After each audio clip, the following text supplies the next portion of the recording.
Get the point. Take a step forward. I was talking to someone on phone today, and they said, I've called you so many times, you're not picking. Everyone believes it's hard for me to pick my phone. It is not hard. I always tell people, that time I've picked, that's it. Because many times you'll find me in a session of counseling, and at times they run the whole day. So when I'm in session, it's very hard to pick my phone. And by the time I finish in the evening, I have over 30 calls. Most of them I don't save. Yeah, most numbers I don't save, because I will save the whole world. So if it rings, I'm able to pick, I will pick. So he was lamenting, say, I've really tried to look for you, you're not picking. And I felt, this one sounds like he's distressed. So I said, okay, Baba, what is your problem? And he said, you know, I woke up the other day with a scratch on my neck. You know, it's like paka ilikuwa good. But I can tell I didn't scratch myself. So I said, maybe I did, but I've forgotten.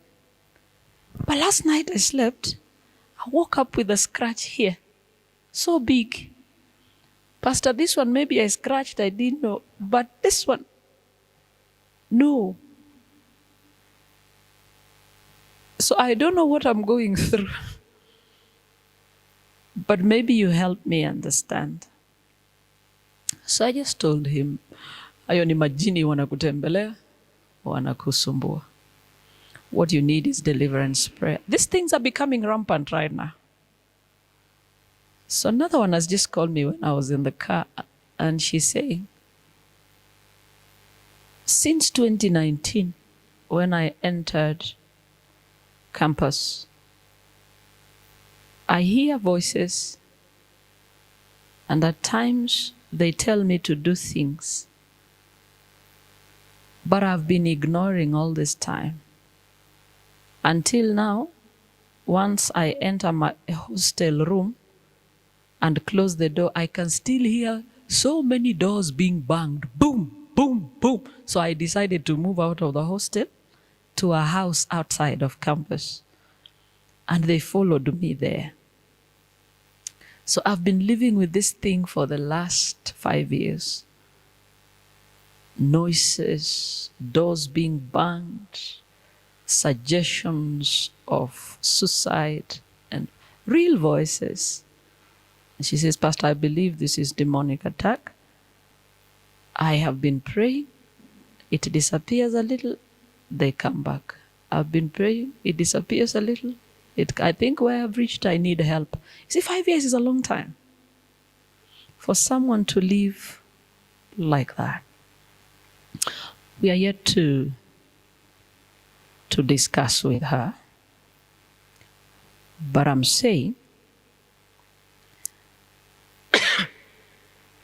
when it comes to spiritual attacks, on that extreme is what we call demonic oppression.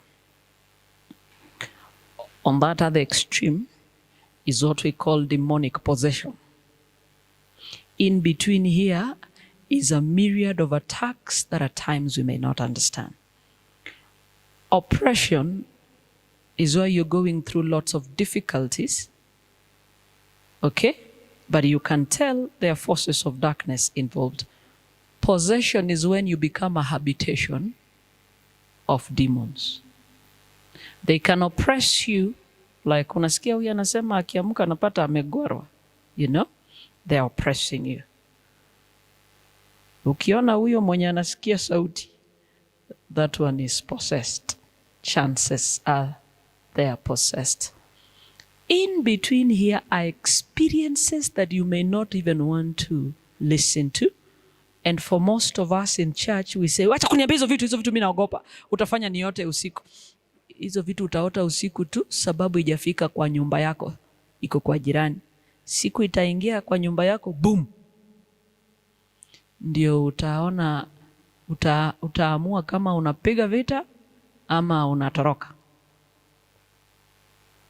But just to warn us, they are becoming too many. And I'm not lying to you. Mark this day. You will start experiencing it in our churches here. Here. In our churches here. My first experience with demon possession was in Uganda. We had gone for a crusade and I was speaking. We had 3 centers. I was speaking in one center. It was a crusade organized by the division.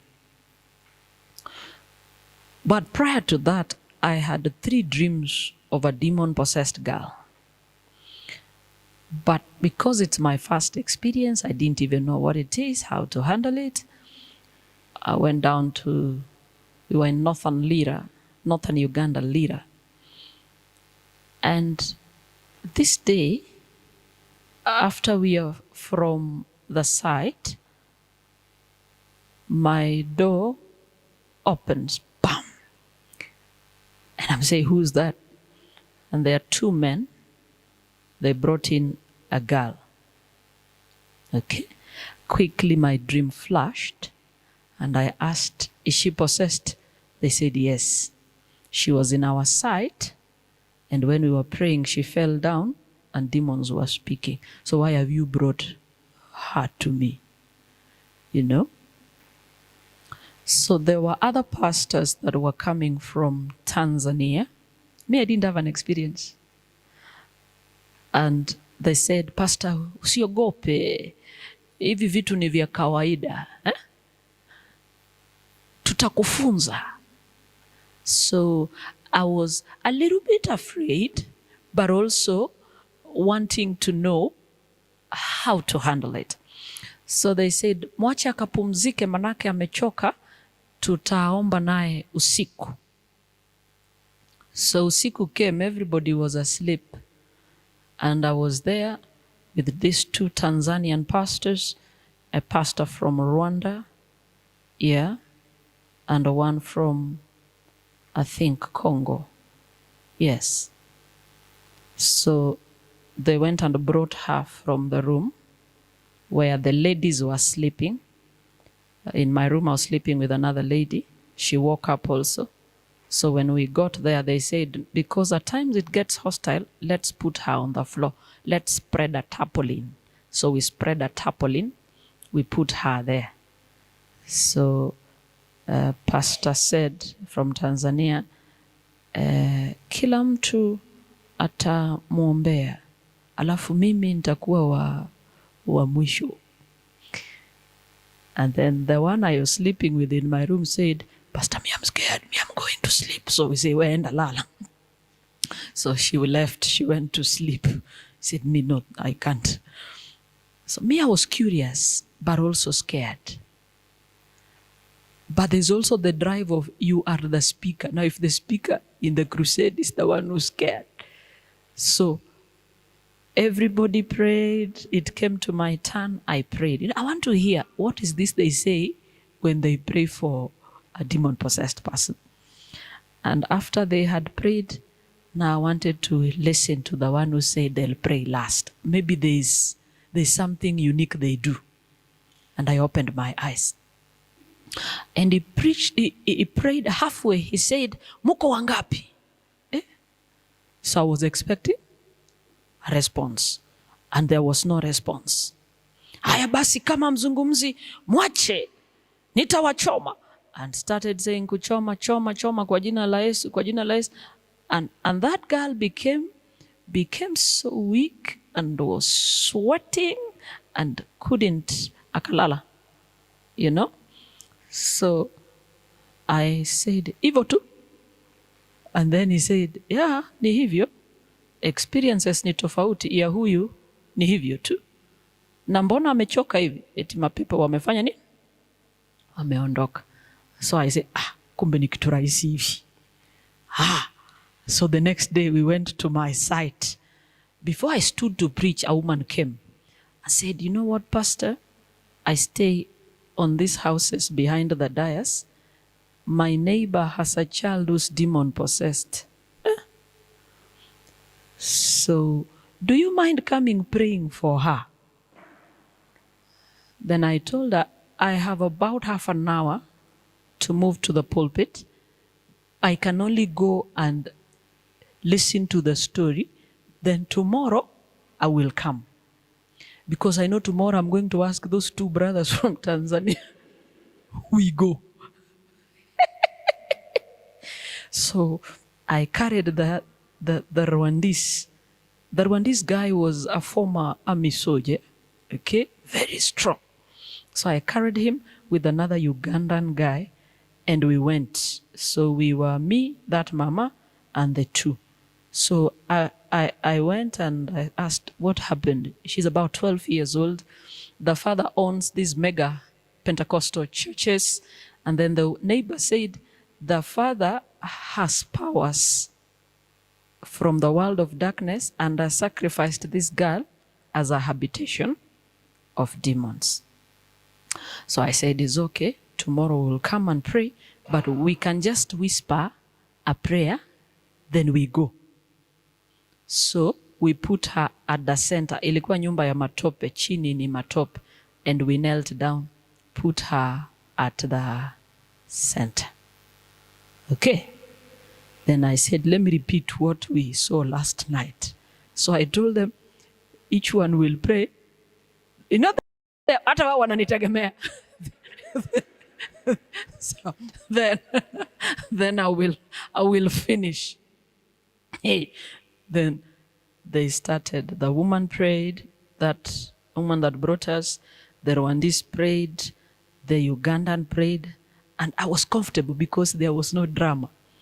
Then it was my turn. Then I said, Father, in the name of Jesus, hell broke loose. And the girl stood up, very strong. Say, leave me. So, you know, I was confused because I didn't see that one last evening. So I didn't know what to do. Then the Rwandese was courageous enough, very built former army soldier, just grabbed her to his chest and said, Pastor, continue praying. So I said, let me try. How many are you? They say, we are 4. You know, I didn't expect them to talk back. So that confirmed to me, this one is a real one. So, you know, in my mind, there are so many things playing out because this thing, I didn't see it yesterday. This one is different. Now, what could be happening here? And then, before I could finish praying, the door banged open. Pop! Someone jumped into the room and said, leave her! Leave her! I said, who are you? He said, this is my daughter. I have said, leave her. She's fine. Okay, then we stopped. Then I told him, you are the father? Oh, yes. So he calmed down again. And I said, because you've interfered with our prayers, and this is clearly demon possession, can you join us tomorrow? Because we are coming back tomorrow. Can you join us for prayer? He said, I will try. So I will try tomorrow came. Now the women's ministries director came also. So we were that same pack plus the women's ministries. We waited for the dad. He did not come. But you see, I've also asked the 2 Tanzanians to come. It's almost time for me to preach. I'm not even seeing any of them. Because they told me they're finishing their Bible study, then they leave the preacher preaching, they come. I didn't see them. And I told these guys, let's just go. I had gathered confidence and courage. And I said, God, this is not about Tanzanians. This is about your power. And we left. What happened last evening is what happened again. Now she was more powerful. But we kept praying. We kept praying. And within a very short time, she became so helpless. very helpless. And then she sat down, and very weak. And I said, thank you, God. And I said, never give me an experience like this when I am on mission. I hate it. So we pack our bags to Tanzania, Bariadi. And everyone is sleeping in their room. Apparently, the room I am in,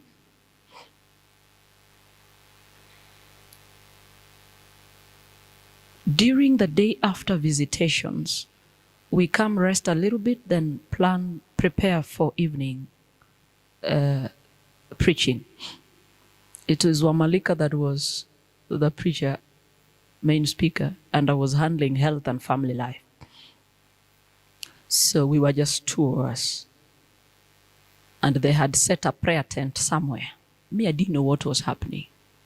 And I even asked, what is that tent for? They say, ni ya kuombea watu. But I didn't know ni watu wa gani.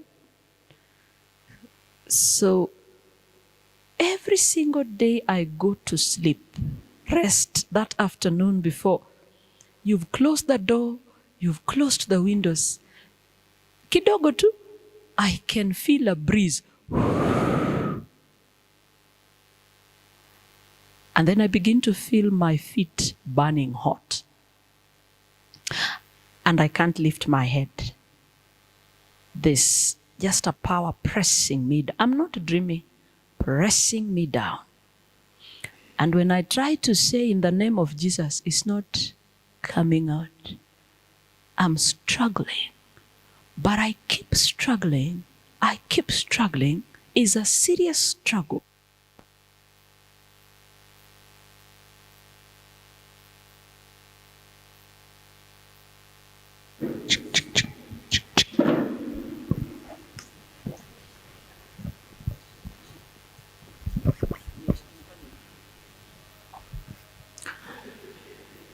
You're so tired, you're sweating.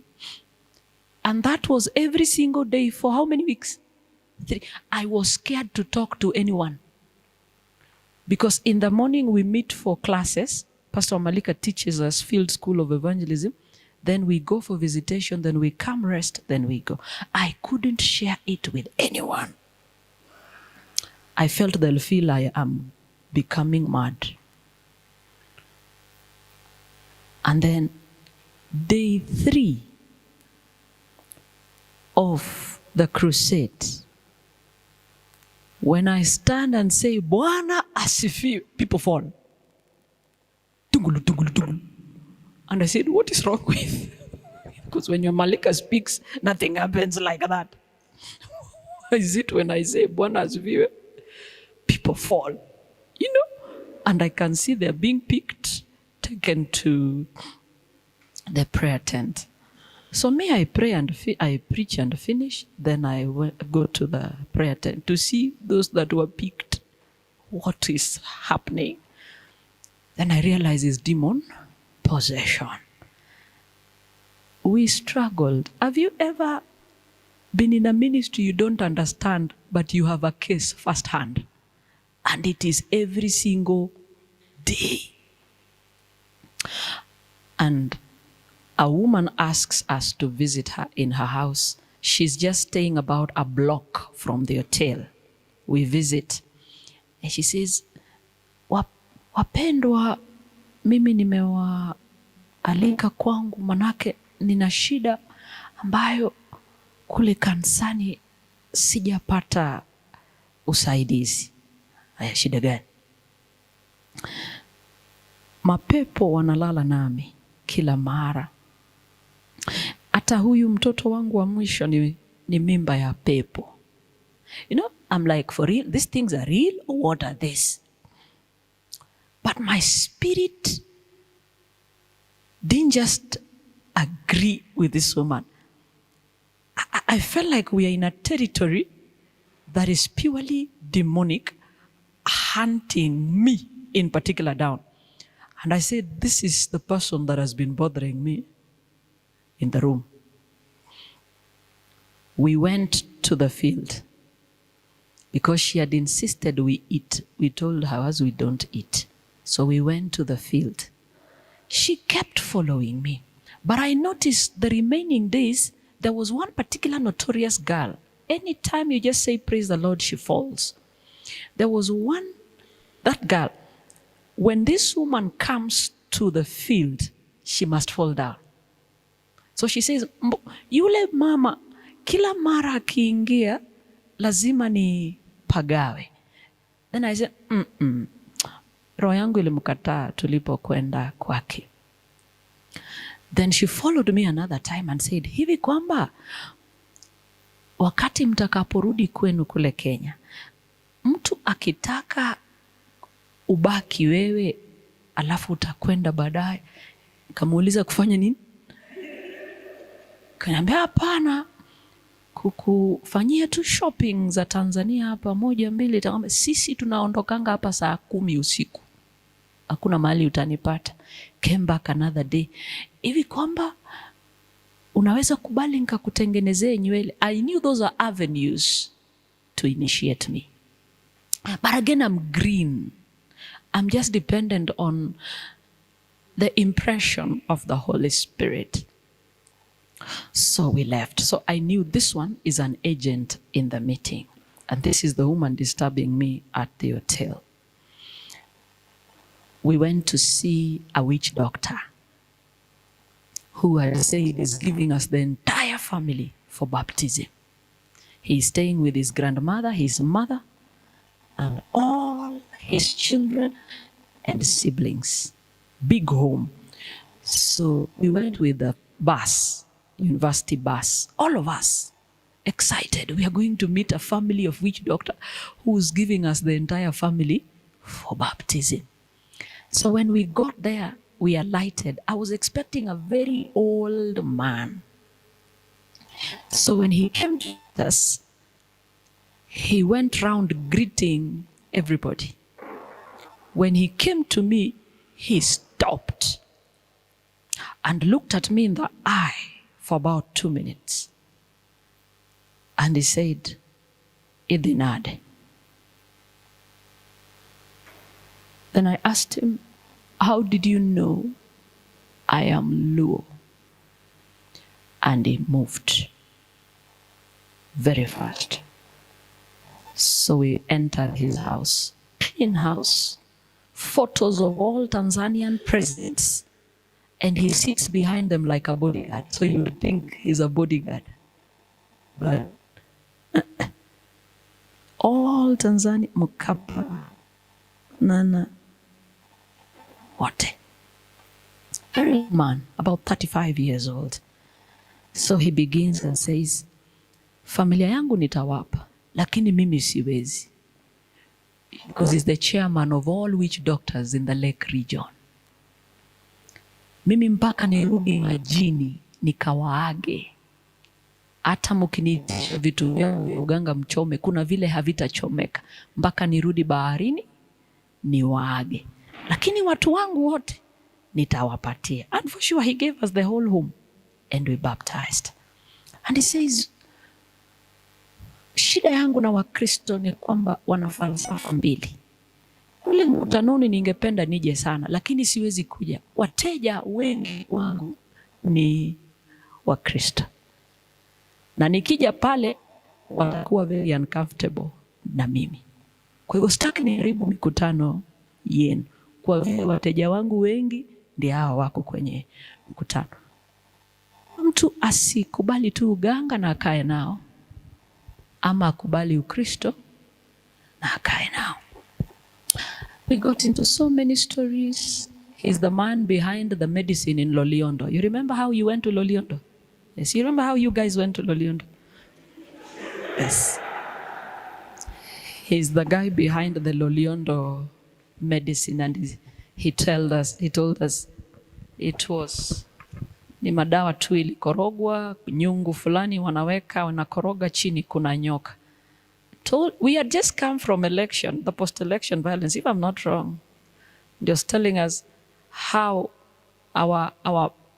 the one we wanted president, calling names is hard. The one we wanted president won, but the other opponent stole. Huyo ni mteja wangu wa kila mara. That is when I know there's no politician who's clean. Every politician, whether in church or outside, ni wateja wa uganga. This politics money you bring here to your buying chairs. Ati sijui an MCS come to donate 100 seats. Huh? Ati sijui an MP has come to help you roof the church. It's dirty money.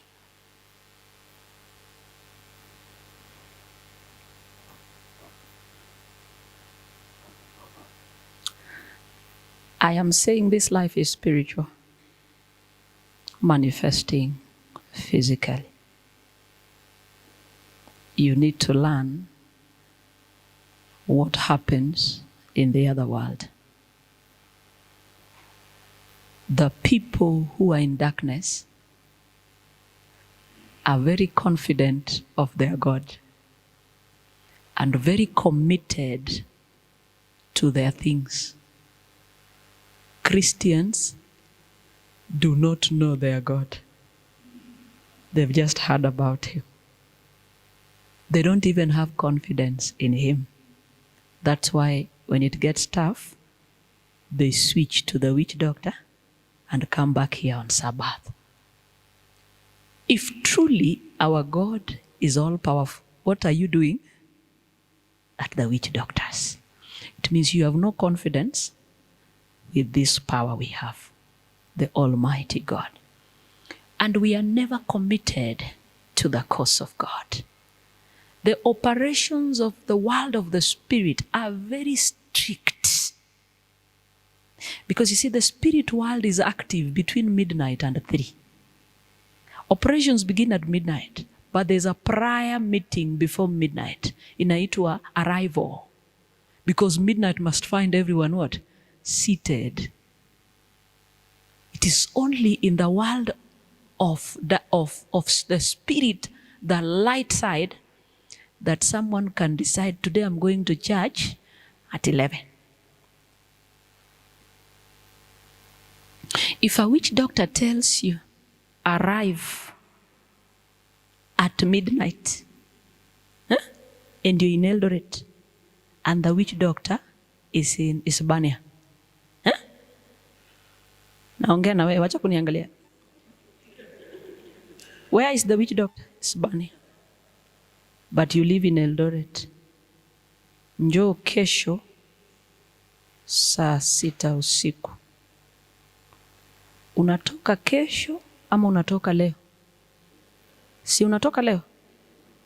Unaenda kulala usiku Migori, si ndio? Si Migori, unaenda kulala Sirare. Sirare ni pande wa Tanzania, Wakuria ni Hispania. That is how the border is. Unalala hapo. Kesho utazunguka tu siku mzima. Unavuka boda, ukirudi. Unavuka. Yani unangoja ile. Na mtu wa pikipiki pia umelipa. Pesa si kidogo. Amekwambia sisi masaa yetu ya kazi inaisha saa 3. Ikipita hapo itabidi nipe pesa ya ziada.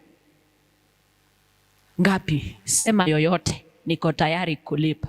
Si uliuza shamba ya kupeleka kwa mganga?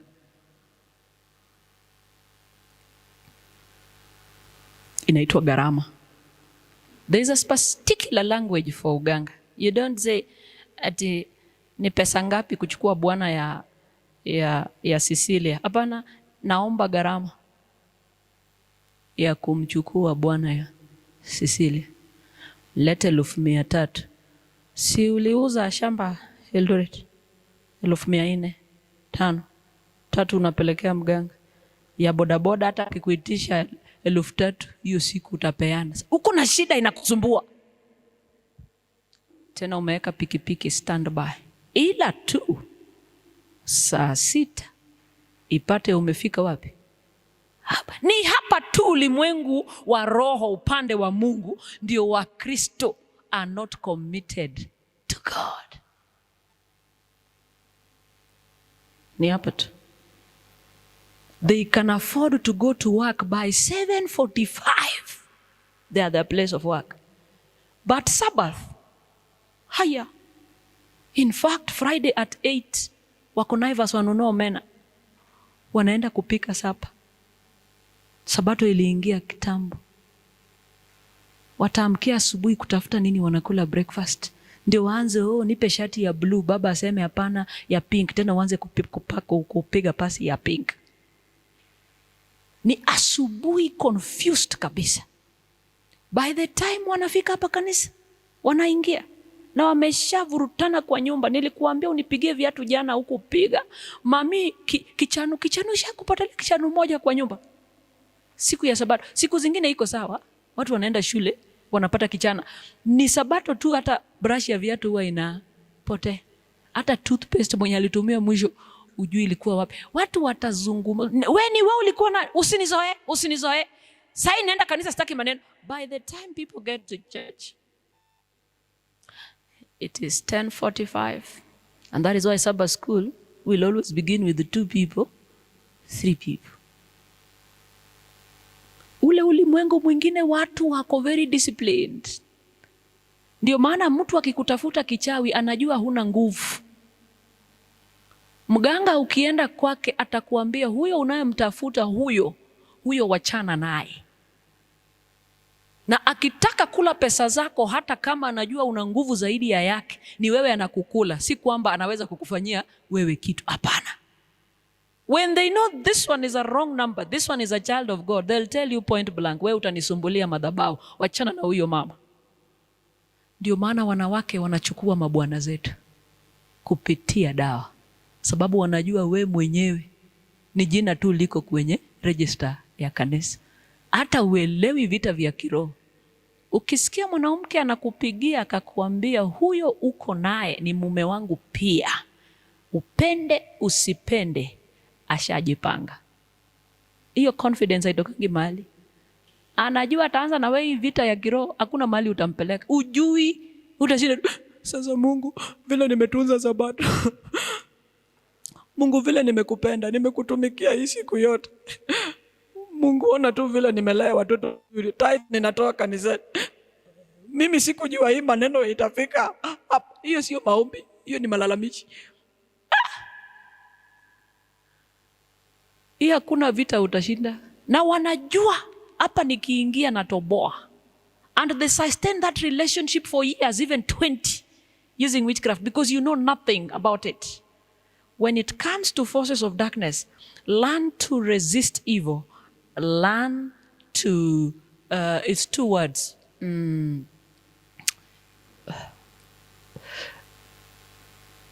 There's the bit where you don't partake in evil. I am a child of God. But the fact that you don't partake in evil does not mean the devil will not look for you. So you must learn how to counter-attack. But many are ignorant. You'll hear them say, I don't believe in those things. If you believe is when they do things. You think the devil cares whether you believe or not. He's there. If he wants you, he'll get you.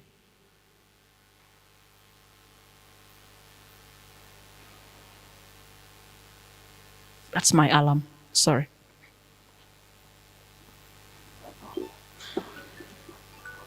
It's just an alarm for prayer. Very quickly.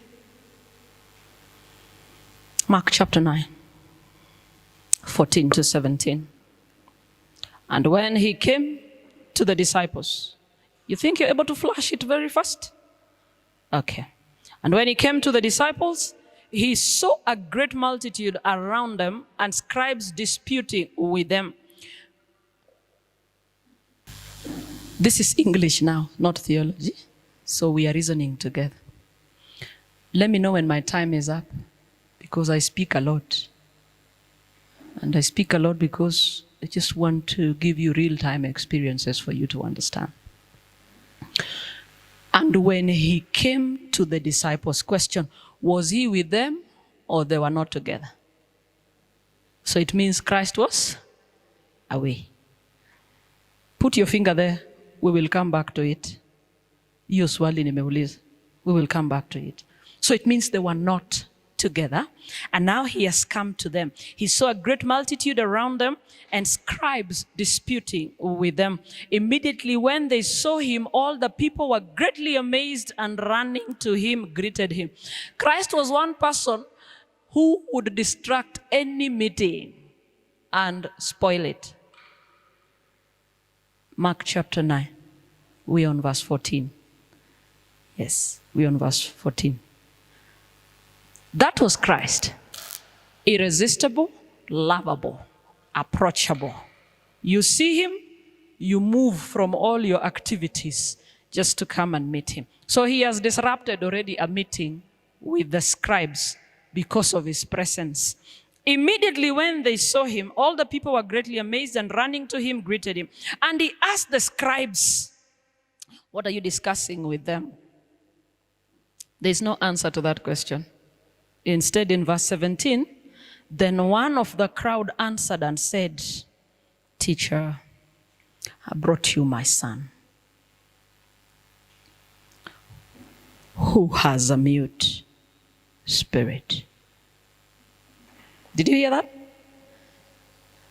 I brought you my son, who has a mute spirit. Someone who's mute looks like what?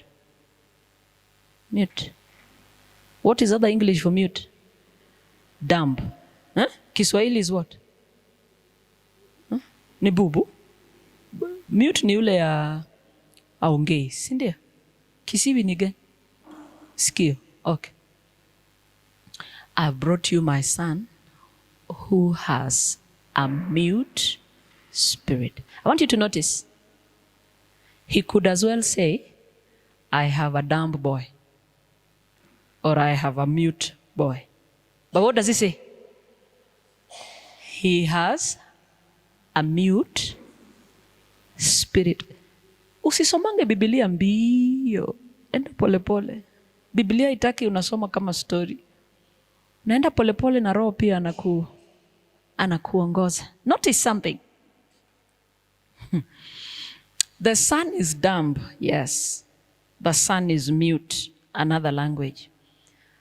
The father is able to recognize that what is dealing with is not just a boy who is unable to speak, but there is a power behind his loss of what? Speech.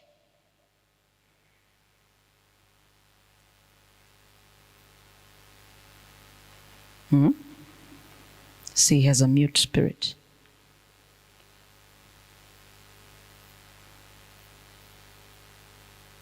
He can quickly recognize that it is not a physical warfare.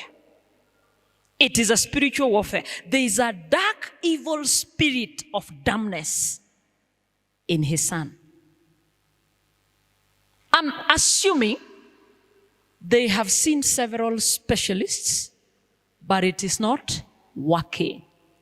And he has now concluded this is not a clinical problem. Is that the right time for doctors that are here? And the nurses? Sisi huwa tunaropokwa, tunaweza wesema vitu ingine yenye ikuwa useme. It's not a clinical problem or a medical problem. He can quickly tell this one is a spiritual what? Problem. Huyu mtoto wangu si eti aongei, asiki, aongei. Huyu mtoto wangu kuna pepo. Anafanya nini? Anamsumbua. I wish we could recognize that what we are dealing with is not just adultery, but a spirit of adultery. It is not just drunkenness, but you're dealing with a spirit of what? Drunkenness. There is a language that has come from the fields of psychology and psychiatry, which when I was growing up, I never had it. But today I'm hearing it. I believe is a term to explain phenomenon that we are going through. And today I can hear everyone, even who does not know how to pronounce it, conclude my husband is a narcissist. Mumesikia watu wakisema hiyo vitu? Hiyo jina ni leo unasikia ama umesikia pali mingi? Have you heard? And it's common with women. I have a man who is narcissist. Ule mwenye anaweza pronounce ule anasema, I think my husband has narcissistic behavior. Is a big term. I'm not undermining psychologists and psychiatrists. Is a big term. And they will give you characters that when you see, you conclude this is a what? Narcissist. One woman came and really explained and explained and explained. And I said, listen, there is no human being in this world who is a narcissist. But there is a spirit dark in them that has changed their behavior to what it is. Are you listening to me? Because when you married him, you didn't see those traits. Those traits are, you're seeing them 20 years into marriage. 10 years into marriage. And I tell them, the devil has simply attacked your marriage. There is a spirit overtaken your husband that is making him behave the way he is behaving. I have a problem with people who believe mwacheni anakuanga hivyo. Umesikia vitu kama hiyo? Watu wako hapa kanisani wasema tuchague huyu akuwe women's ministry, lakini huyo mama anakuanga na madharau fulani. Kwani si mumzoea huyo? Tumemzoea tangu tuanze Sunshine, anakuanga hivyo. Si kuna watu kama hao? Anakuanga hivyo. Muelewe, hakuna mtu anakuanga hivyo. When you are in Christ, growth is so progressive, and we grow to the measure and stature of Christ. There is no one in the house of God that can kuanga hivyo. We expect every single year we can mark your growth process.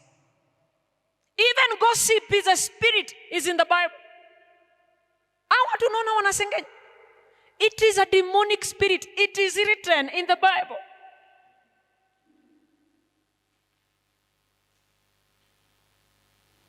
If you shift your perception to that, you will handle these problems with ease.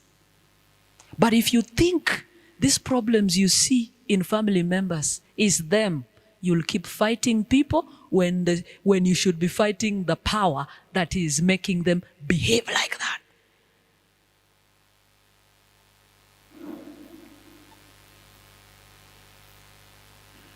So there is no adultery. But people have the spirit of what? Adultery.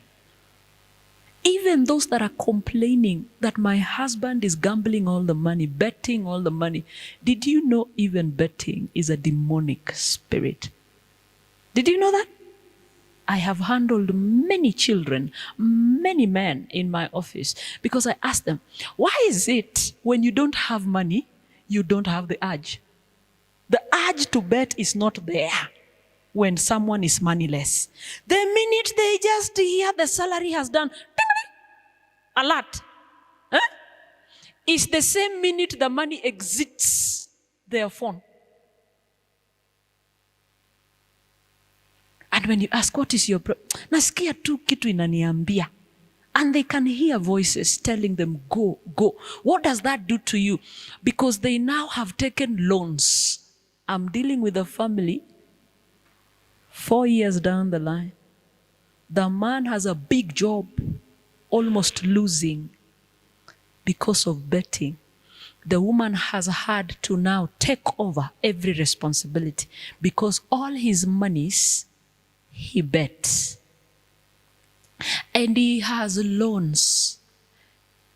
Much of bettors end up dying because of pressure to repay monies they have borrowed, and they know too well there's no money coming in. Iyo kitu naingia tu hivi. It is not an addiction. It is a demon. There's a man we prayed for has drunk all the years.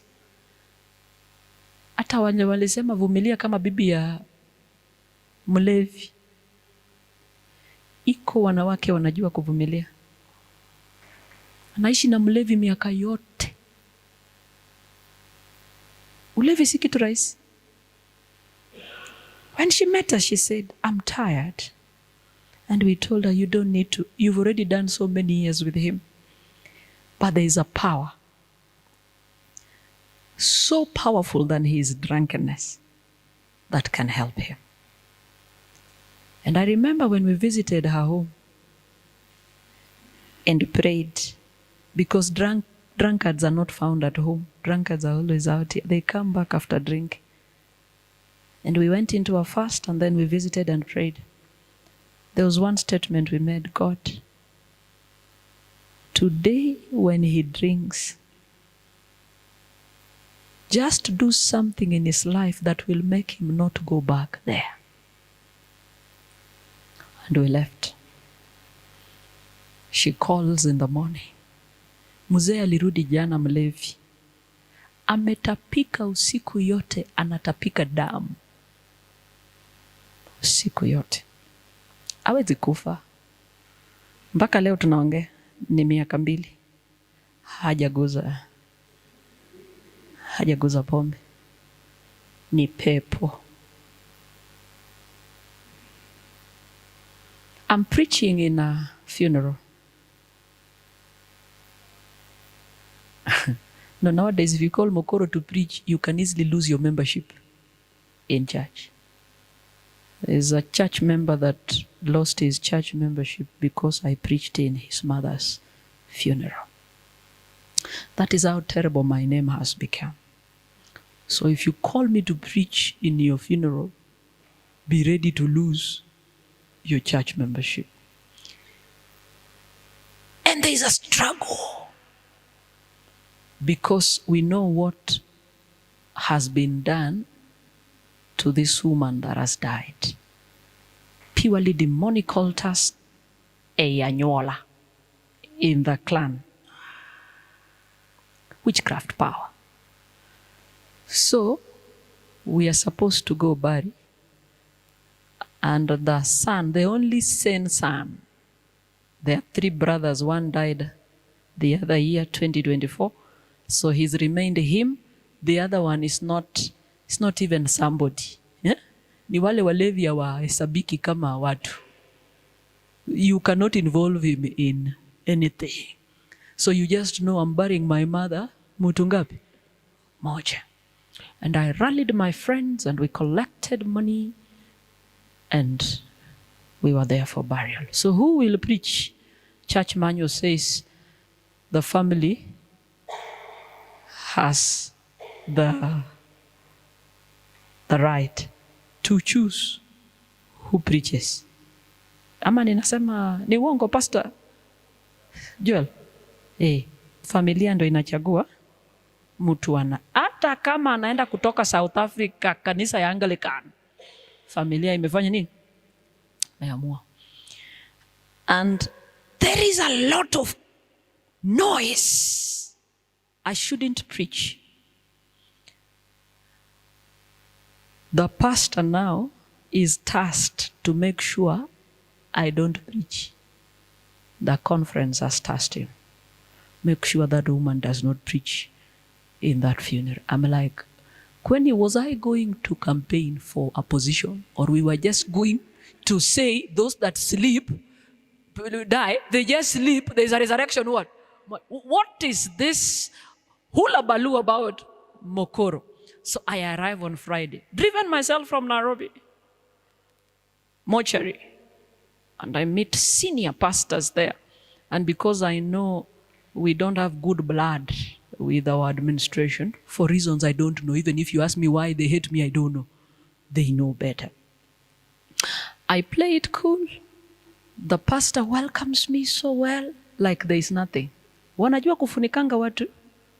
Ngoja hiyo siku ndio utajua ni kubaya. So tukatoa mwili tukapeleka, had an overnight. Asubuhi ikafika, Some lay preachers preached, some few pastors preached as we wait for saya service. Ikafika. Mimi unipate kwa hizi meza kubwa kubwa ni ngumu. Mimi nikiingia naendanga kona yenye ninangoja saa yangu. So I'm seated in a certain corner. And then pastor arrives from nowhere. At exactly the time we are supposed to preach. And stands up. I'm thinking he's introducing me. And starts preaching. For 45 minutes. And I said, hapa, hakuna, sidhani. Tumeshortchangiwa. I can feel him. Because he's under instructions. It will cost his job. Yeah, many have been threatened with their jobs when I'm going to preach. So he makes a mistake. And says, Pastor Mokoro is also here with us. We would like her to just come and say, hello. The same pastor that told me to kwa mochari, kesho ni mimi ninahubiri. Now it has become what? Hello. And I sat for about a second thinking, really? No problem. Let me just go and say hello. And I stood with my Bible and my notes. And I said, how are you, brethren? Fine. I was called to come and preach, but looks like we have to say hello. Permit me 15 minutes of hello. I just said, I just want to say hello for 15 minutes. Do you agree? You ask for permission and member say, yes, go ahead.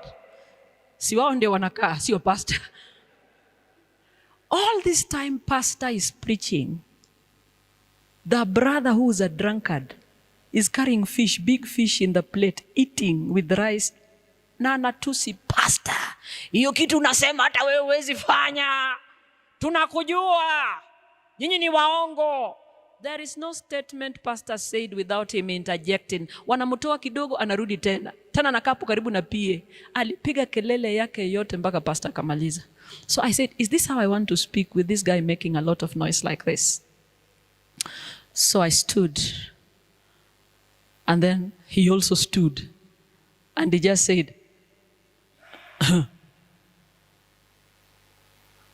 and then he started like he wanted to make noise. And I halted. And I said, tuombe. And I said, God, in the Lord, we know the kind of demonic power in this home. We are laying Mama to rest. But as a sign of your power that has changed hands, this is the last day Isaiah is drinking. And Isaiah walked out of the congregation. We didn't hear him again. That was the last day Isaiah drank.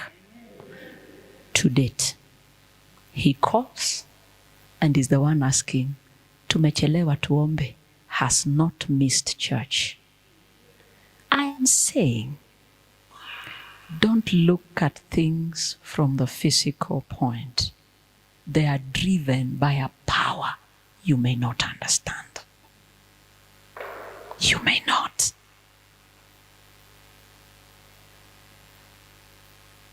I wouldn't want to tell you how the funeral ended because I preached for an hour and 30 minutes. And I made a call and people came, so many, and we prayed, and I took my bag and went to my car and I said, nataka kutoka. Narudi Nairobi. Not even the pastor came to bury. I think they were offended and they left. Elders did the burial. Okay? We are at war from all angles. It is not easy. Even this gospel we are preaching, if you handle it from a physical perspective, you will fight with the people and die before your day to die comes. I have personally been asked to go for camp meeting. Last year, there are 2 camp meetings. I was halted halfway. There was one I was going to Korea. halfway almost at Migori, mchungaji, tumepata simu kutoka kwa union kwamba ustahili kuhubiri hapa, lakini ndio tusiingie kwa shida na viongozi wetu. Tunaomba tu usije, Mungu atatupa wakati mwingine. But if I remember how they've been pushing you, I have cancelled all my counseling sessions to be there. I don't make noise. Ni sawa, haina neno. I slept in Migori to come back the next day. Because the leader there has been told she preaches at your own risk. Hata hii injili tunahubiri, ukiangalia physically, tupigana na watu vita usivyoelewa.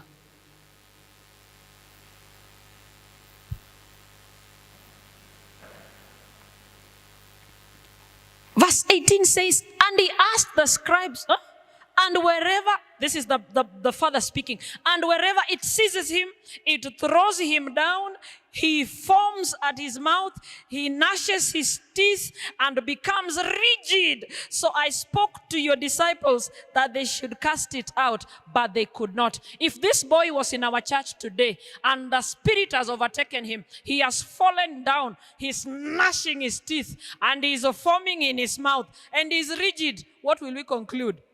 Is he epileptic? Because those are signs of what? Epilepsy. I have met many in Mathare, Chiromo, with these signs of madness, mental illness. But even after medication, they are still the same. So when you ask, how is he behaving? Anaongea na watu wenye sisi hatujui, hatuoni, lakini yeye anaongea na wao. Serious conversation. Na daktari anasema ni nini? Daktari anaita hallucinations. The medical world can never miss a term for them. I'm not saying that all of them are spiritual, but I can tell you 90% of all these things we go through are purely spirit induced. So wamempatia dawa, kuna mabadiliko? Hakuna. Then quickly you know, this one is demon. And for sure, when you take them through deliverance, they become okay. They're just fine.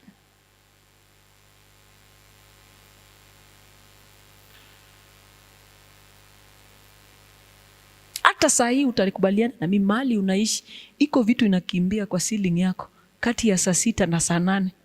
Na si kukimbia normal, ni kama mtu anafanya nini? Anatembea boom boom boom. Ceiling yenye mtu akitembea inaweza anguka, lakini anatembea boom boom. Tena afike ile kona, alafu akirudi hivi atembei sasa ni mbio anakimbia. Anakimbia. Na umenyamazia, haujui useme nini, sababu watu wataona ni kama kichwa yako inaruka. Kitu tu umefanya ni kutafuta mlejo na mroho. Ndio mnapiga naye hiyo story akuambie ni nini. Ama unapata huko tuna mtoto analala vizuri, lakini ikifikia hiyo masaa ya saa 6, saa 9, mtoto analia every single day between that time. And you can tell they're staring at something, but you cannot see.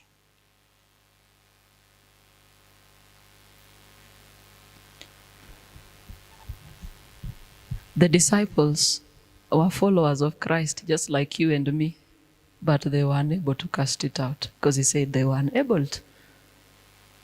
They couldn't. And then verse 19 said, he answered him and said, "O faithless generation, how long shall I be with you? How long shall I bear with you? Bring him to me." Christ seems to insinuate that the problem is that they have no faith. What is the meaning of faithless? When I say you're moneyless, it means what? When I say you're moneyless, does it mean you have little money or you have no money? You have no money. So when Christ says they are faithless, it means they have no faith. In the Christian world, there is nothing like mtu anakuambia, pastor, nimeomba, sijui kama imani yangu ndio kidogo, vitu havifanyiki. In this walk with Christ, you either have faith or you don't. It's not a question of the size. Otherwise, he has said, even if it is as small as a mustard seed, it can move what? Mountains. So it's not a question of the size of faith. Because even the smallest, tiniest faith can move mountains. It's a question of, are you exercising it? So you either have it or you don't. But if you have it, the size does not matter. Imagine kama inatoshana na mustard seed na ndio inasukuma Mount Kilimanjaro. Unafikiria ikikuja itoshane na njugu, inaweza fanya nini?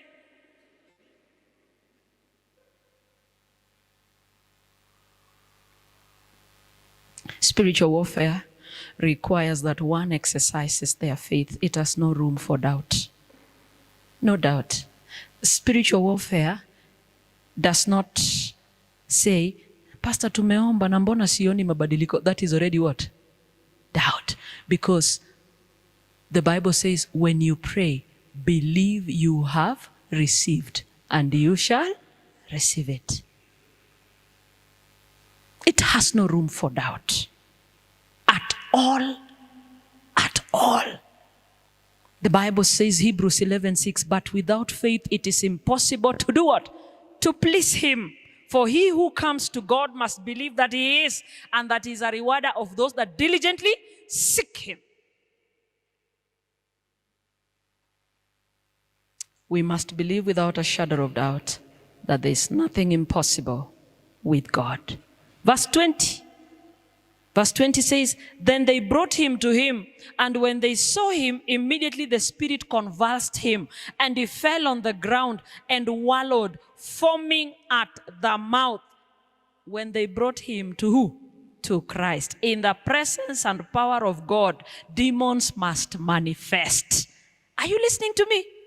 Anytime you're saturated with the power of God, demons are not comfortable.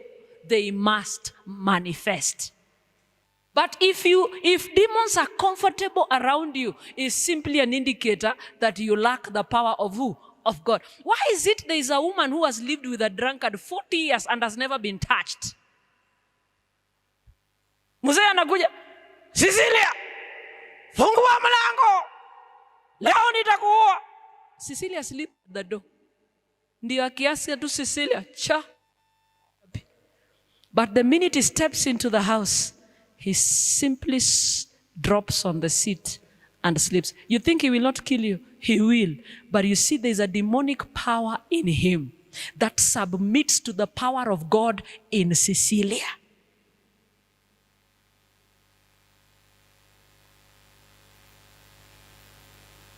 There are men who are very hostile even when they're not drunkards. Hawaongeleshwi na atakupiga. Wanashindwa sababu mke ana nguvu za nani? Si eti hawezi kukupiga, anaweza kukuvunja vunja, lakini iko nguvu ndani ya huyo mke. And that is why I say, you never know where the devil will take your spouse, can drive your spouse into adultery. And I told you yesterday, some demons are transmitted through what? Sex. And this same husband wants to sleep with you. You are only safe when you're saturated with the power of who? Of God. But when you're not, you'll even contract diseases you don't know. And you'll also start loitering with men. Because it's not that you want to loiter. No, the spirit is already been transmitted to you. So you think you're revenging, but you're not. It's the demonic spirit that you now carry that makes you do what you're doing. Verse 21 says, so he asked his father, how long has this been happening to him? And he said, from childhood. Sad. You know, we are not speaking about a young boy here. We are speaking about an adult. And this has been happening since what? child. Listen to me carefully. If you ever live without understanding anything, the devil can frustrate you for a very long time. And if you lack patience, you will quit. You see, this child is not a child you employ house helps. No house help can stay with this kind of a child. Even you parents who have autistic children, do you find it easy? Do you find it easy? You have to be a full-time mother if you don't find a school where those kids got. There is an extreme of autism that destroys things in the house, beats you up. Which house girl will live with you? But he says from childhood. I am repeating. They have suffered for a long time. The devil can make you suffer for many years. And I'm saying, if you are not careful, you can easily do what? Quit. I don't know how long you have been in yours. Some of you have endured difficult marriages for the last 30 years. Some have endured for the last 15. And there's someone here is only 2 years, is already making a lot of noise like they have been there for 50 years.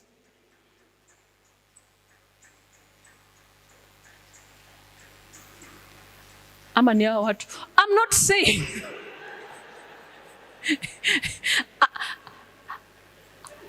I'm not saying you tolerate abuse. Don't get me wrong. I'm talking about endurance. Some people have asked me, sasa niwache niuliwe. Apana, if you don't understand spiritual warfare, hama hapo as soon as yesterday. If you don't understand spiritual warfare, if you want to fight it physically, hama hiyo nyumba as soon as yesterday, utakufa. But if you understand spiritual warfare, I can assure you nothing will happen to you and the Lord will give you victory. Our mothers endured. They didn't tolerate. They endured. And today when we are going through terrible things, we rush home to talk to our mothers. Not because they have solutions. No. But there's someone I can talk to. You have left 5 years of endurance. Where will your daughters run to? Which home? I've not said you tolerate. I have said you endure. Endurance is not something you download from YouTube. Endurance is a virtue, spiritual, you built.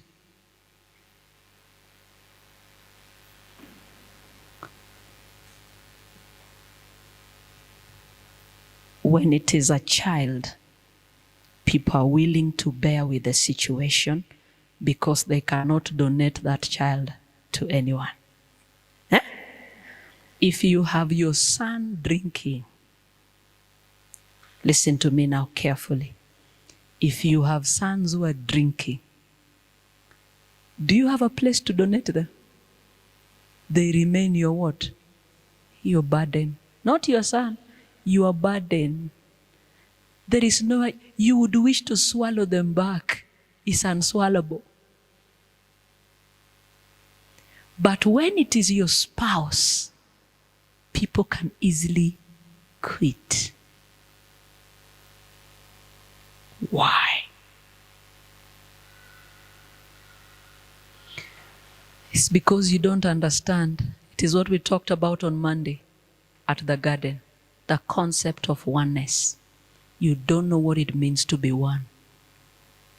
In fact, if you were to relinquish one of them, you should relinquish your son and remain with your husband. But here is a deeper understanding to it.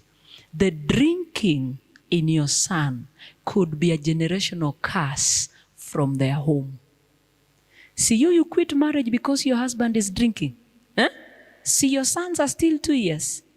You quit because he's drinking when you should have dealt with it at that time. Wait until they grow up. Children that have attended Adventure, Pathfinder, youth, raised in church. Wait until they start drinking for you. and you begin questioning, I have raised them in church. It is a generational what? Curse. You ought to have ended it with their father, but you felt you were too nice, too valuable to suffer, too good to go through those kinds of things. It is now in your son.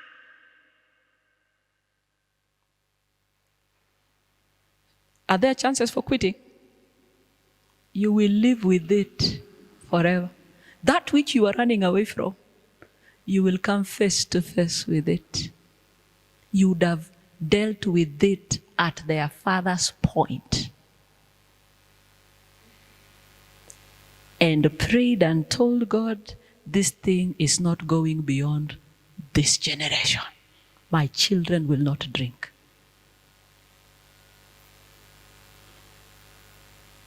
This one, you're running away from marriage, this one, you'll see it in your children.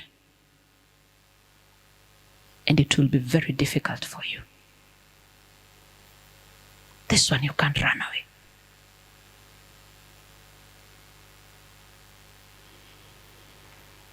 I am finishing. 22:23 says, and often he has thrown him both into the fire and into the water to destroy him. But if you can do anything, have compassion on us and help us. They are at the point of desperation. Yani kama kuna kitu tu unaweza kufanya, tufanyie. Tumechoka nayo. Ni kutoka utotoni. Tumechoka. If there's just anything, just do it. I don't blame our members when they get to the point of a witch doctor. I don't. Desperation can get you to that point. I am called to a house of a woman who was once a very big person in this country. She's not going to work because that job ended. But she's also not eating and bathing because of a problem she has at hand. And she says, I came to a point of desperation. The church I thought would help me only loved me for my money. Every fundraiser, sister so-and-so, because they know where you work. Itabei inafaishi. Unafikiria kwa nini tuko na makanisa mengine ya Waadventista ni ya watu wako na pesa peke yake? Wamechoka na tabia yetu. Kila fundraiser mpaka awekwe. Hatuoni mtu anafaa kukua. Tunaona mtu mwenye anatujengea kanisa. Akitoka tu nje pale watu wamemfuata ni wengi, yake mtoto wangu wana school fees naenda kulala njana. Hey, wacha mtoto ya mtu na yeye apumzike kwa kanisa aombe Mungu. We need to stop looking at church members as ATMs. Allow people to come worship their God. Allow them give willingly. Wanachoka na kuambia wanachoka. Na kuna washiriki wengi, Ellen White calls them men of means and influence. They don't come because they know they will not worship, they will be bothered. Ati sina kazi, nimetafuta kazi miaka mingi, unaweza nitafutia kazi hapo kwa county. They don't come. Every Sabbath there's someone asking for a job from him. They want to worship in peace. And she says, they knew me for money. And when my job ended, no one has ever looked for me. And because I couldn't find the experience I wanted in church, and I was sinking in my desperation, someone took me to some woman who prays. And they started praying together. And I told her, you know these people that you get affectedly that pray for people, is there a point you have asked her to come and pray in your house? He says, yes. She has spent many nights in my house. She has even prayed in my bedroom. What has she given you? Say there's some water she brings. So we have been praying about my job. And when it ended, I came and asked her, Pastor, I had gotten into a routine. I knew how to pray the way they pray. We would go with her to the mountains and fast and pray. I turned into I also couldn't believe I could pray like that for hours. I asked her, after all these prayers,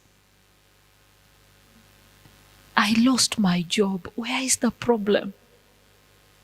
And she said, I'm not so sure. And then she disappeared because now the money she was getting, kazi imeisha. So she also disappeared. One time she called and she picked. And she said, I think I should take you somewhere else where we are going to pray. That person can help me see things that probably me I'm not seeing. And she packed and they went. And when they arrived there, they didn't find the man. But people were waiting. And they said, oh, so-and-so has gone to the camp meeting. So she felt confidence. I have come to someone who has gone where? To a camp meeting. What she didn't know is that even Lejo and Roho nowadays have camp meetings. And when the man came, convinced them and said, can we move from this room to the other one? But because she knows she has come from the camp meeting, they moved. Say, Pastor, what we met in that room, I asked myself, God, desperation has brought me to this point. Bones, guards. Say, am I at a camp meeting, man, or I am at a witch doctor's place? Desperation can get someone to that point. This man is crying. If there is anything you can do, please do it. People are desperate out here.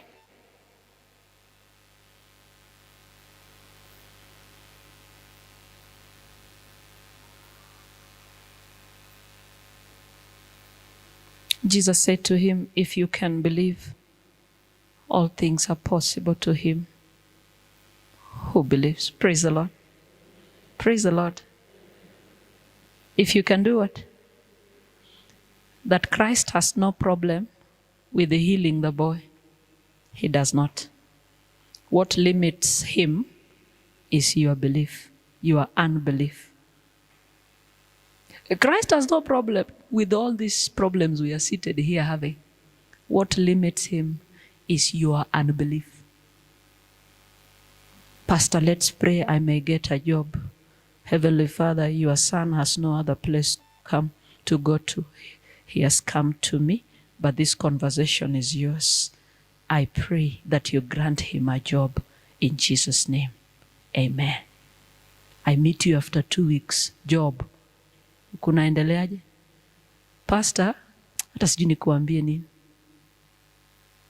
Yani, naona kama hopes zangu zinaisha. Sijasikia. You have already countered the prayer we did. A walk by faith demands you speak and act in harmony with what you had prayed. The minute you start complaining, you counter that prayer. So the problem here is not Christ's ability to heal. The problem here is the man's ability to believe. And that is where most of us have a problem. We're in a hurry. We want it right now. When it comes to when and how, it is none of your business. What Christ can do is your business. Believe it. How he wants to do it is not your business. When he wants to do it, it's not your business. Even if he decides to show up after 40 years, endure, be patient. He will do it.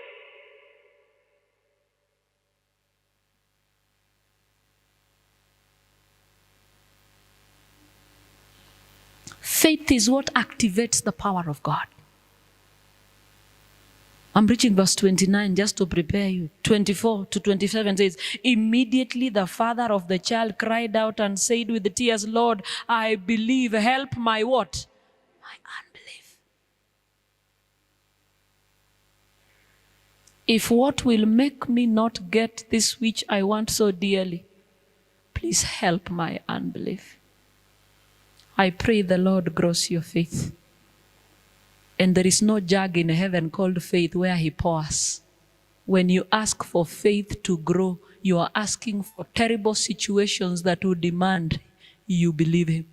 When you tell God, I want patience, he doesn't pour patience. You are asking for a circumstance that will take forever.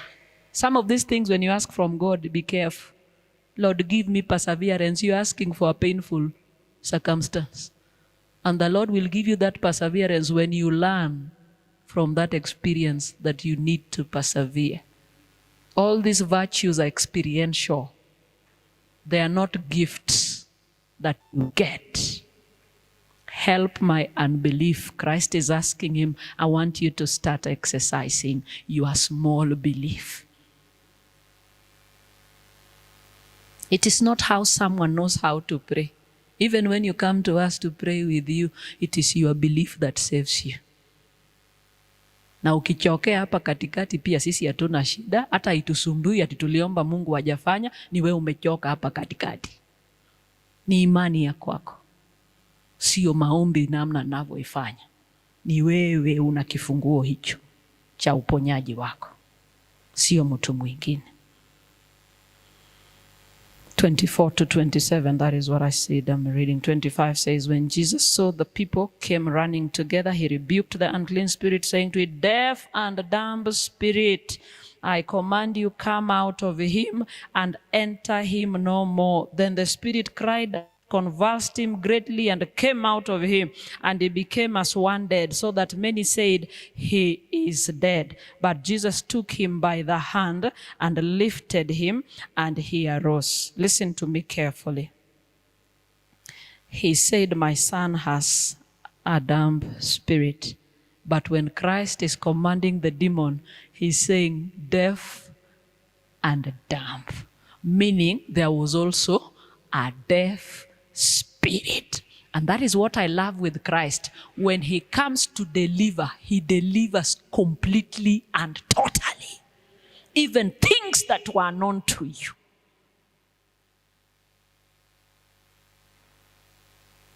Some people have said, kama kweli ni nguvu ya Mungu, inafaa unasema neno moja kama Kristo na pepo wanafanya nini? Si mumesikia watu kama hao? Mbona mumeenda huko mara mingi na hakuna mabadiliko? Ndio ufike mahali unaweza sema neno moja. It is growth. Hawa wanafunzi si walijaribu ikakataa? Si walisema hiyo neno moja ikakataa? Naongea na wewe nijibu. Si hawa ni wanafunzi wa Yesu? Privileged to be the disciples, the 12. Wanatembea na yeye kila siku. Wanalala na yeye kila siku. Wanalala tena kwa kina Lazaro. Si ni kwa kina Lazaro wanalalanga? Huko ndio iko nyumba wamewekewa, wanalala, wanafua, wanakula. Kwa kina Lazaro. Wako na Yesu kila siku, kila mara. Na walisema neno moja, ikafanya nini?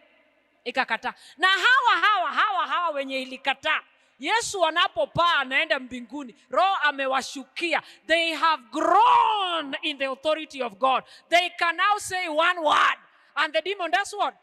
Because in fact, they reached a point they were saturated with the power of God. That the shadow of Peter alone, shadow, he has not spoken. Wewe unataka tuongee neno moja na watu wanaponywa na nini?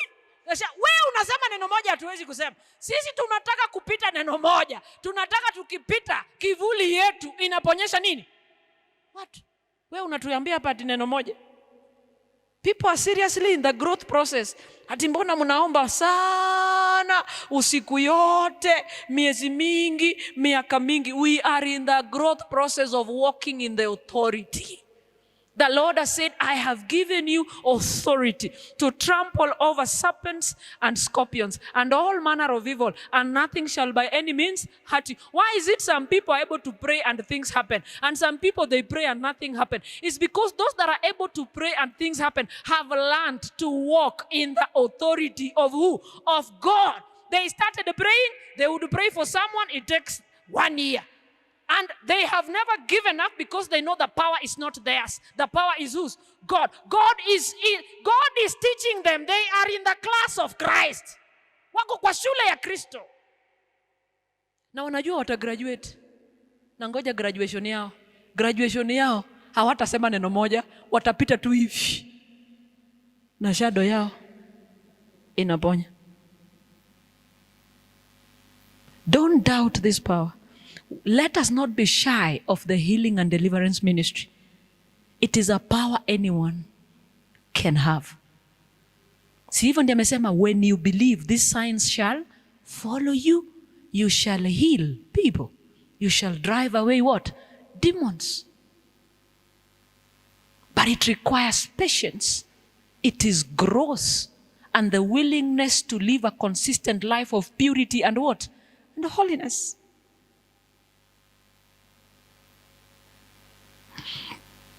I'm now finishing. 28 and 29. And when he had come into the house, his disciples asked him, hata sijui alikuwa nyumba gani, kama ni ya Lazaro. When he had, story ya Lazaro ni ingine painful sana. Mtu mwenye anaoganga kwako, umeenda kumuita, uko mgonjwa, baada anasema ngoja, na jioni anarudi kukula hapo kwenu. Alafu hiyo siku analenga siku hii ya fiki. Kila siku anarudingi hapo kwenu, anaoga, anakula hapo. Lakini saa hii amesikia uko mgonjwa, ameamua kulala kwingine. Siku ngapi? Hata watu wenye wanaomboleza wanasema, si tuliwaambia, tumewaambia. Wafarisayo walisema huyu mtu ni muongo. Anakula chakula yenu bure hapa, mnamfurahia. Kitu kina Maria walipitia. Huyu jamaa mnamlisha anaoga hapa. Si saa hii mmemuita amefanya nini? Amelenga. Ni siku ya ngapi? Mpaka Lazaro akakufa. Na amekaa kwa tumbo siku ngapi? 4. Tuliwaambia achana na huyu jamaa msiki. Yaani wimbo wengine wameimba vitu vinatendeka kwenye ratiba ya nani? Ya Mungu. Kuna mambo itendeki kwa ratiba yako. Wakati unafikiria Yesu anafaa kukuja, akuji yako na ratiba yake. Ratiba yake inasema bado naenda kwa Pastor Mokoro. Wewe unafikiria anafaa kuwa leo kwako Wednesday, ako kwangu. Tena utamngoja kesho. Kesho ako kwa Nora. Wakati unafikiria anakuja kesho kutwa, ako kwa Malai. Usichoke kumngoja. Kama ako anatembea nyumba za watu hivyo, neighborhood, just to know hajafika sababu ako kwa jirani, karibu anaingia wapi? Kwako. Usichoke. Sasa wako kwa nyumba, wanamuuliza hivi. His disciples asked him privately, pole pole tu. Yaani, why could we not cast it out? Ni kama wamekuwa na shame. Shame nini kwa Kiswahili? Aibu. Yaani we unakujaje tu, unasema hiki tu mara moja inaenda. Alafu sisi wenye watu wanajua tunatembeanga na wewe. Tumefanya hiki tu kutoka asubuhi. Na kwani wewe uko na nini uko na? Mbona hii kitu sisi imetushinda kufanya nini? Kutoa. Kwa nini hiyo uko nayo yenye unatembea tu na sisi na uwezi ukatupe? Hapo ndio utajua Biblia ya kweli na ya uongo. Biblia inasema aina hii ya pepo. Hii huwezi ongea tu. Hii inataka zaidi ya maombi. Inataka na kufunga. Biblia nyingi leo translations wametoa hapo mahali pa kufunga. Now you need to understand another subject called the battle of the Bibles. There is an era during the persecution time when the Roman Catholic Church did not allow people to have Bibles in their what? In their hands. But there are people that preserved the Bible. Ukipatikana nayo unauawa. Na wakaona by persecuting people, they were losing more people. Christianity was spreading faster. The truth was spreading faster. They now allowed them to have the what? The Bible. Only that now they altered the Bible. Now, when truth is altered, it's as good as not having that truth. Na tumechanganywa kweli. Siku hizi tuko na Biblia za kila aina. Lakini there are specific areas of the Bible. Some Bibles have done what? Omitted. It is intentional. It is very deliberate. The original text says this one. Hii ya mapepo haitoki na maombi tu. Na tumbo imejaa. Hii huwezi kula na ukuje ukeme. Haiwezekani. Hii inataka unafanya nini? Unafunga. Nataka uweke kidole hapo pia. Vile tuliweka ile ya kwanza. Kesho tutaelewa. Sema aina hii. Kijaluo inasema vizuri. Jachien mawie tek. Igolo mana gilemogi twe. Yani pepo ambaye ana kichwa ngumu, yeye anatolewa na kuomba na kufunga. Kwa nini unafikiria kufunga? Wanapambana na viumbe wasivyo viona. Hawako kwenye ulimwengu wetu. Wako kwenye ulimwengu gani? In the realm of the spirit. You don't battle it physically. You battle them in the realm of the spirit. And so the only way to penetrate the realm of the spirit is through what? Prayer and what? Fasting. Fasting lifts you from our natural world into the realm of the spirit. Hapo ndio shetani amefungia wengi wetu na diabetes, pressure, ulcers. Pastor, mimi nikisikia njaa natoa hata machozi na tetemeka. Yani the only weapon, are you listening to me? The only weapon that you have to battle demonic power, the devil has given you a disease so that you don't use the weapon. Tena unasema Mungu atanielewa. Yani umeweka diabetes yako mbele. Ulijua diabetes inaweza potea na hiyo kufunga? Did you know that? Did you know? Hiyo kufunga ndio inaweza poteza hiyo diabetes yako. Hiyo yako yenye nimekuwa personal diabetes.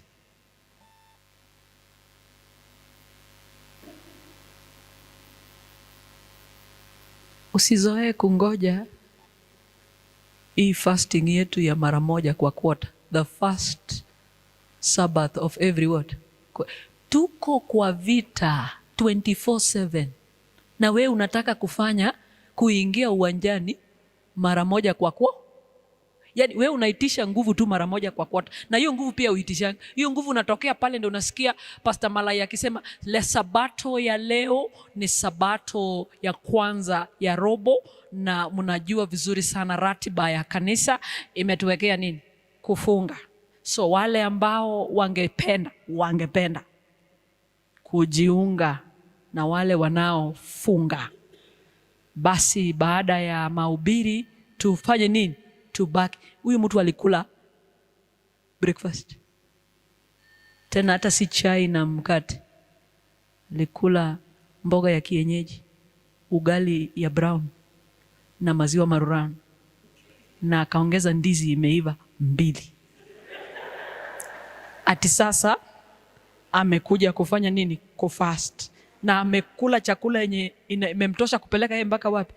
Jioni. Alafu tena hata akikaa kwa mkutano ako restless. Anaomba, watamaliza kuomba saa ngapi aende afanye nini? Akule. That is not fasting. Niambie tutatoa wapi nguvu wa Adventista ya kupambana na nguvu za giza kama kila mara tumejaa tumbo? Wapi? Ngoko, wapi?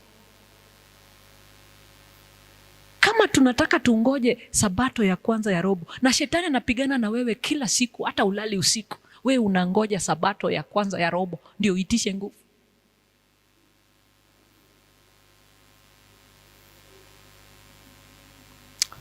Mungu atuonekane. Hakuna another way. Hakuna njia nyingine. Kitakacho kusaidia wewe ni kufunga na kuomba. Kuna wale hawafungi sababu wanaogopa, na kuna wengine wamebobea katika kufunga hata kunakuwa na makesha na baada hakuna kitu inafanya. Nitakueleza kwa nini haifanyiki. Nitakuambia. Na tukifika hapo najua tutakosana. Lakini mimi narudi Nairobi on Sunday. Tutakosana lakini nitakuwa nimekuachia sababu unafunga na hakuna kitu inafanya nini? Nafanyika.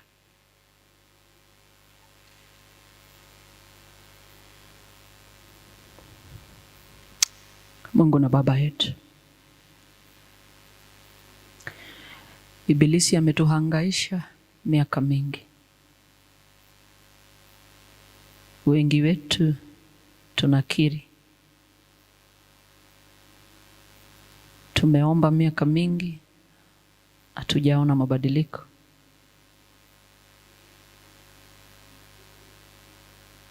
Na tumeishia kujipata kwenye madhabahu ya kipepo pasipo sisi kujua. Tumeshawishika. Tulienda mara moja, tukasema hatutarudi. Vita ikazidi, tukarudi. Imekuwa ni mazoea. Hata jinsi tunavyokaa hapa kanisani, roho yetu ya ndani, tunajua vizuri mguu mmoja huko hapa kwenye mwanga na mwingine huko kwenye giza. Tunajua vizuri. Hatuko moto, hatuko baridi. Tuko katikati. Ni muda mchache umebaki na utatutema nje. Si kwa kupenda kwetu. Ni kutokujua. Ni kutokufahamu. Tunaomba sana jinsi ambavyo umefungua macho yetu jioni ya leo. Ukatupe na nguvu na uwezo na ujasiri wa kupambana na nguvu za giza kwenye maisha yetu. Shetani anapojua tumejua ukweli, vita huwa vinazidi. Lakini hata vinavyozidi ni ishara kwamba vinakuja kuisha.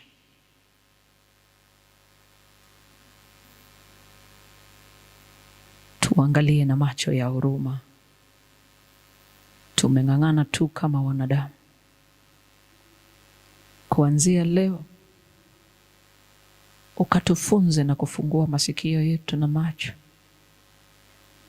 Tukaelewa vita hivi. Hakuna siku vita vitaisha. Manake umesema kwenye ulimwengu huu mtaona machungu. Lakini msiogope, nimemshinda ulimwengu. Kwa vile tunaelewa ni vita hadi siku utakuja. Ya muhimu ni kwamba tujue namna ya kupambana. Manake hakuna siku tutatulia hadi siku utakaporudi. Na namna masiku inavyokwenda ndivyo vita vinavyozidi kuwa mingi na ngumu. Kwa kila ushindi tunaopata, unatudumisha katika imani. Na tunapata nguvu zaidi ya kupambana na vita vingine ambavyo vimeandaliwa. Jioni ya leo, tutembelee, tubarikie. Tuponye kimwili na kiroho na ukatusogeza karibu nawe. Sisi ni wako milele. Watoto wako, bakia kuwa baba yetu. Ndilo ombi letu katika jina la Yesu Kristo. Amen. Get the point. Take a step forward.